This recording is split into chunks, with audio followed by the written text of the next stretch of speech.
तो अभी यहां पर हम बात कर रहे हैं हाईकोर्ट चतुर्थ श्रेणी कर्मचारी, वायरल न्यूज चल रही है बार बार, काफी समय से स्टूडेंट मैसेज भी कर रहे थे सर इस पर बताओ क्या करें। आपके पास में एक मैसेज आया था कि 19 अप्रैल को परीक्षा होगी, क्या इसमें सच है, क्या इसमें झूठ है? क्या अब कोर्ट भी हमारी नहीं सुनता? भाई जहां से सबको न्याय की उम्मीद हो और वहीं से कोई सूचना नहीं मिले, फिर आदमी आखिर करे भी क्या?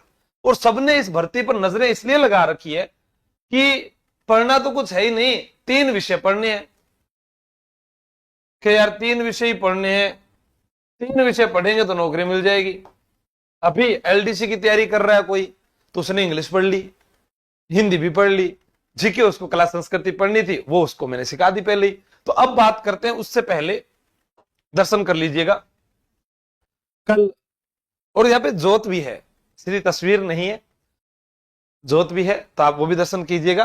कल बीकानेर जाना हुआ तो करनी माता जी से आशीर्वाद लेके आता हूं हमेशा, तो आप पर भी आशीर्वाद बना रहे। यहां पर अयन से 3 बड़ी परीक्षाओं से प्रभावित चतुर्थ श्रेणी भर्ती का दस्तावेज सत्यापन कार्य, ठीक है, अपने इस बात कर रहे थे। इसके अंदर जो है यहां आरपीएससी सब इंस्पेक्टर भर्ती 19 अप्रैल को राजस्थान हाईकोर्ट की, ये देखो 5-6 अप्रैल को आरपीएससी सब इंस्पेक्टर भर्ती, और यहां लिखा हुआ था 19 अप्रैल को हाईकोर्ट चतुर्थ श्रेणी भर्ती परीक्षा के लिए भी यही स्कूल के अंदर है। इन तिथियों पर दस्तावेज सत्यापन प्रभावित रहेगा, तो माध्यमिक शिक्षा निदेशालय से मार्गदर्शन मांगा गया। एक तो ये न्यूज वायरल हो रही थी, दूसरी एक न्यूज वायरल हुई हमारे पास में, वो ये थी हाईकोर्ट चतुर्थ श्रेणी भर्ती लाखों अभ्यर्थियों को 8 माह से परीक्षा का इंतजार, काफी बड़ा इंतजार हो गया, 8 महीने, मतलब कि एक नया जीवन शुरू हो जाता है एक व्यक्ति का।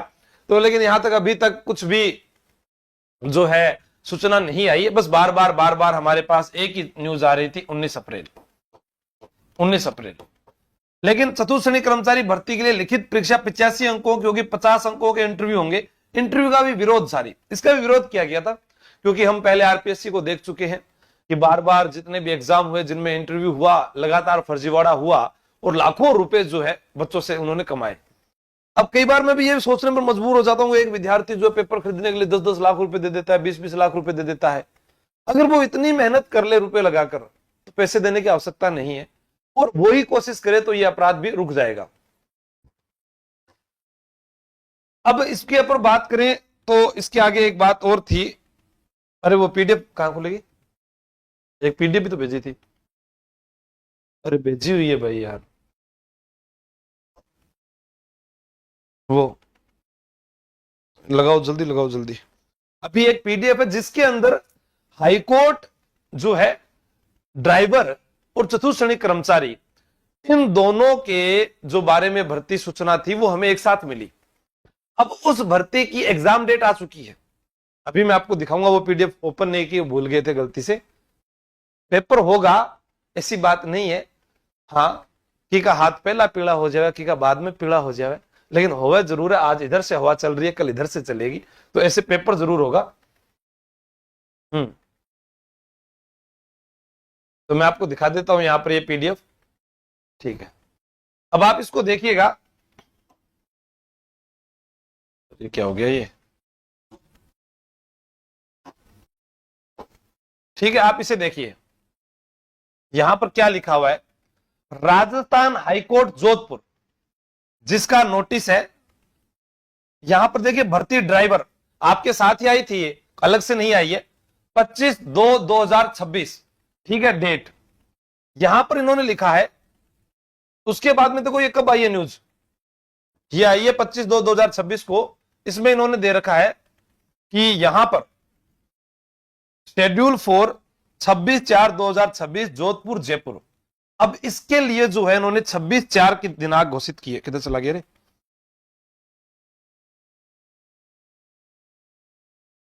क्या घोषित किया, 26/4/2026।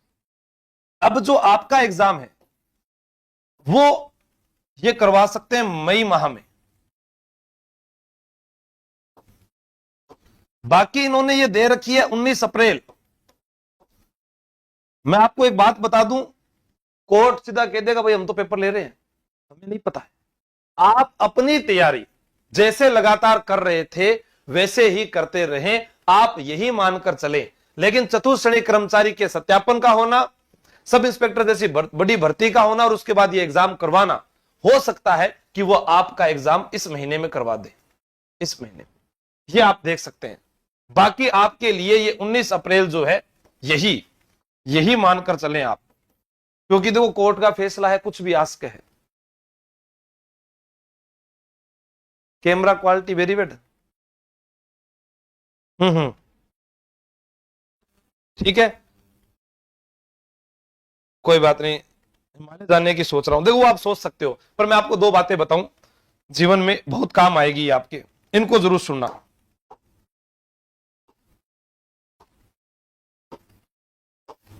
असफलता का कारण, बहुत सोच विचार कर ये बात मैं आपको कह रहा हूं।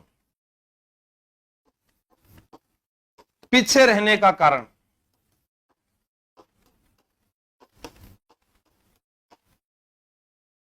आप लोगों ने कभी बाबर का नाम सुना होगा, हुमायूं का नाम सुना होगा, या हम बहुत से राजा महाराजाओं की बात कर सकते हैं, लेकिन इनका आपको एग्जाम्पल थोड़ा जल्दी से याद आ जाएगा। कैसे? बाबर जो है एक युद्ध हारा था बयाना का, और इस युद्ध को हारने के बाद अगला युद्ध ये जीतता है, लेकिन उस युद्ध से पहले ये क्या करता है? मदिरा का त्याग, और फिर कौन सा युद्ध जीत जाता है? खानवा, दारू छोड़ देता है ये। इससे पूछा गया हम युद्ध क्यों हारे? क्या आप दारू पी के गिर गए थे साहब, बेवड़े हो आप तो। बाबर ने कहा मैं बेवड़ा हूं, मेरी सफलता में, मेरी जीत में दारू आई बीच में, मदिरा का त्याग कर दिया। आप सोचिए 1 महीने बाद खानवा युद्ध जीत गया। इसने अपने बेटे को कहा, हुमायूं को, कि बेटा ध्यान रखना, छोटी सफलता की कभी खुशी मत बनाना, छोटी सफलता की। जैसा मैं कई बार कहता हूं कि लोग सीटी पास करते हैं, उसका स्टेटस लगा देंगे, रीट प्री पास करते हैं, उसका स्टेटस लगा देंगे, आरएस प्री पास करते हैं, उसका भी स्टेटस लगा देंगे, हो सकता है। लेकिन लोगों की नजरें आप पर ऐसे लगी हुई है, वो कभी भी आपको आगे बढ़ना नहीं देखना चाहते, ना आपका परिवार के रिश्तेदार, ना समाज, कोई नहीं चाहता है। वो ये चाहता है कि हमसे दबे रहे, क्योंकि आदमी को आंतरिक खुशी मिलती है जब हमसे कोई नीचा रहता है। ऊपर चले जाए तो उसे लगता है कि यार ये हमसे आगे कैसे चला गया, कम समय में कैसे चला गया, और आगे पढ़ा लिखा व्यक्ति जा सकता है। तो इन्होंने हुमायूं को कहा कि जब ये दोहरिया का युद्ध जीतता है, दोहरिया, और ये उत्सव मनाने लगता है, तो कहता है कि तू उत्सव मत मना, जब तू खुशियां मना रहा होगा कोई और अपनी तैयारी में लगा होगा। और शेरशाह सूरी ने हुमायूं को दिल्ली से भगा दिया। तो आपको भी लग रहा होगा कि ये एग्जाम आगे होगा, कल होगा, पीछे होगा, जब मर्जी हो जाए, आपके अंदर वो जोश और जुनून कम नहीं होना चाहिए कि हां जब भी होगा मेरी तैयारी पूरी है, मैं 85 में से 80 नंबर लाने की हिम्मत रखता हूं, बस ये आपका टारगेट होना चाहिए। वैसे तो 85 हो, लेकिन वो कोई लेकर ही नहीं आया आज तक। अगर वो नहीं है और आप आराम कर रहे हो, तो मैं आपको गारंटी से कह रहा हूं कि आप में से कोई ऐसा है जो अपनी तैयारी लगातार कर रहा है, 5-6 घंटे रोजाना पढ़ रहा है, और वो किसी चीज से कोई मतलब नहीं रखता है। जैसे मैं कहता हूं ना, मेले को कोई फलक नहीं पड़ता है, ठीक है। और आप नहीं कह रहा, हजारों साथी ऑनलाइन पढ़ रहे हैं मेरे पास में, ऑफलाइन पढ़ रहे हैं, और उनको देखकर भी लगता है कि ये कहीं ना कहीं लगेंगे जरूर। और यही हुआ, हुमायूं सफल उत्सव मनाने लगा, असफल हुआ और जीवन भर लड़खड़ाते हुए रहा। वैसे ही आपको कह रहा हूं, एग्जाम डेट कब आएगी कब नहीं आएगी, आप अपनी तैयारी इतनी अच्छी रखें कि आपका चयन हो जाए।